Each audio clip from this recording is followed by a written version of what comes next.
Hi folks, in this video we're going to be looking at painting red rock desert bases inspired by the real life Mojave desert.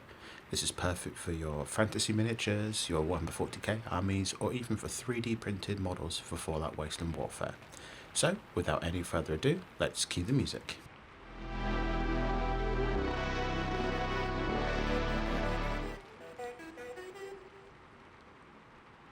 I'm starting out here with a 32mm base with a little bit of cork glued onto the base. If you don't know how to use cork for basing miniatures, why not check out my other video on using cork for basing.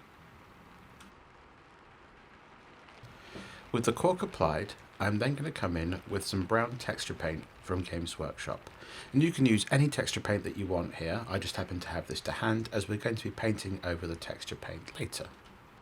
I'm using a spreader tool from Games Workshop here to spread the paste out into a nice even coat over the base. And it doesn't matter, you don't really need this particular tool, it's just very handy. Just don't use your nice paint brushes to do this, as texture paint will ruin brushes.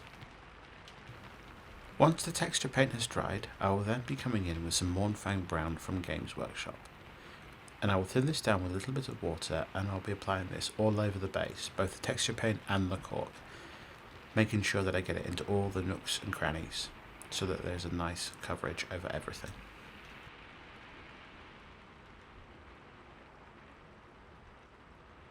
Once the Mournfang Brown has dried, I will be then taking some Troll Slayer Orange from Games Workshop, and I'll be applying a dry brush all over the bit of cork on the base. And this is going to really amplify the orangey red rock tones that you see in the Mojave.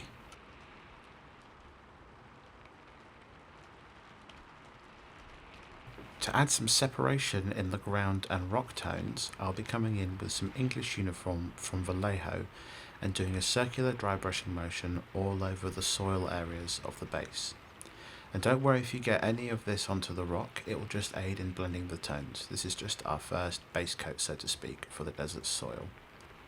If you don't have English uniform from Vallejo, then Steel Legion Drab from Games Workshop will work just as well.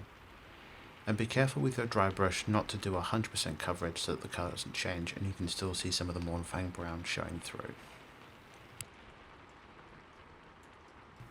For our next layer of dry brushing, we'll be coming in with Karak stone from Games Workshop. And with this, we're going to produce a highlight layer onto the soil areas of the base. If you want to create bleached areas of the soil, then you can focus this more heavily in several places. I'd still recommend doing an overall very light dry brush, but you can really concentrate it in a more stippling motion in some areas to get a more bleached soil appearance. For the final highlight, I'm coming in with some deepkin flesh from Games Workshop, and I'm picking out the very corners of the red rock on the base.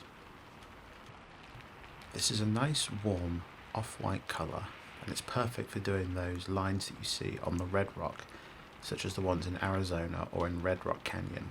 So perfect if you've got any great Khans miniatures that you'd like to base. I'm also applying it on the most heavily textured areas of the base to give a more bleached appearance onto the ground. With a tuft added and the base rim painted black, this base is now complete, ready to add your miniature to it. If you like this tutorial, why not consider subscribing? It's free of charge, helps me out, and you'll get further updates on tutorials just like this one. So, until next time, folks.